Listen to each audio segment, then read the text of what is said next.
Hi friends, ಈ ವಿಡಿಯೋದಲ್ಲಿ ಕ್ವಿಕ್ಕಾಗಿ ಜೀರಾ ರೈಸ್ನ ಯಾವ ಥರ ಮಾಡೋದು ಅಂತ ತೋರಿಸ್ಕೊಡ್ತಾ ಇದ್ದೀನಿ. ರೆಸಿಪಿನೂ ತುಂಬ ಸಿಂಪಲ್ ಆಗಿದೆ, ಹಾಗೆ ಟೇಸ್ಟ್ ಸೂಪರ್ ಆಗಿರುತ್ತೆ. ಈ ಜೀರಾ ರೈಸ್ ಜೊತೆ ನೀವು ಸೈಡ್ಸ್ ಆಗಿ ಕುರ್ಮಾಗಳನ್ನ ಮಾಡ್ಕೊಬೋದು. Veg kurma, chicken gravy, mutton curry, egg curry, ಈ ಥರ ನಿಮ್ಗೆ ಯಾವುದು ಇಷ್ಟ ಅದನ್ನು ನೀವು ಸೈಡ್ಸ್ ಆಗಿ ಯೂಸ್ ಮಾಡ್ಬೋದು. ತುಂಬ ಚೆನ್ನಾಗಿರುತ್ತೆ. ಜಾಸ್ತಿ ಟೈಮ್ ವೇಸ್ಟ್ ಮಾಡೋದು ಬೇಡ. ವಿಡಿಯೋನ ಕಂಪ್ಲೀಟಾಗಿ ನೋಡಿ. ನಾನು ಫಸ್ಟ್ ಇಲ್ಲಿ ಒಂದು ಕುಕ್ಕರಲ್ಲಿ 4ರಿಂದ 5 ಸ್ಪೂನ್ ಎಣ್ಣೆ ತೊಗೊಂಡಿದ್ದೀನಿ. 1/4 ಸ್ಪೂನ್ ಸೋಂಪು ಕಾಳು, 2 ಲವಂಗ, 1 ಏಲಕ್ಕಿ, ಸ್ವಲ್ಪ ಕಸ್ತೂರಿ ಮೇಥಿ, ಹಾಗೆ 1 ಪಲಾವ್ ಎಲೆ ಹಾಕ್ಕೊಂಡಿದ್ದೀನಿ. ಶುಂಠಿ ಬೆಳ್ಳುಳ್ಳಿ ಪೇಸ್ಟು, ಸ್ವಲ್ಪ ಜೀರಿಗೆ,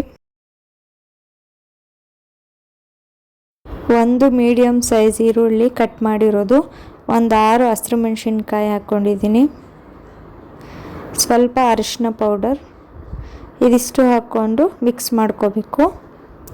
ತುಂಬ ಈಸಿಯಾಗಿ ಮಾಡ್ಬೋದು ಈ ರೆಸಿಪಿನ. ನೋಡಿ, ಅದು ಮಿಕ್ಸ್ ಆದಮೇಲೆ ನಾನಿಲ್ಲಿ ಹಸಿ ಬಟಾಣಿನ ಹಾಕ್ಕೊತಾ ಇದ್ದೀನಿ. ಹಸಿ ಬಟಾಣಿ ಇದ್ದರೆ ನೈಟ್ ನೆನೆಸಿಟ್ಬಿಟ್ಟು ಮಾರ್ನಿಂಗ್ ನೀವು ಯೂಸ್ ಮಾಡ್ಕೊಬೋದು. ನಾನಿಲ್ಲಿ ಹಸಿದೇ ತೊಗೊಂಡಿದ್ದೀನಿ. ಮತ್ತು ಅಕ್ಕಿ ಎಷ್ಟು ಬೇಕು, ನೀವು ಎಷ್ಟು ಜನ ಇದ್ದೀರಾ ಅಷ್ಟು ನೋಡಿಕೊಂಡು ಅಕ್ಕಿ ಹಾಕ್ಕೋಬೇಕು. ಇವಾಗ 1 ಗ್ಲಾಸ್ ಅಕ್ಕಿ ತೊಗೊಂಡಿದ್ರೆ 2 ಗ್ಲಾಸ್ ನೀರು ಹಾಕ್ಕೋಬೇಕು. ಅದಾದಮೇಲೆ ರುಚಿಗೆ ಎಷ್ಟು ಬೇಕೋ ಅಷ್ಟು ಉಪ್ಪು ಹಾಕ್ಕೊಂಡು ಮಿಕ್ಸ್ ಮಾಡ್ಕೋಬೇಕು. ಇನ್ನೊಂದು ಸಲ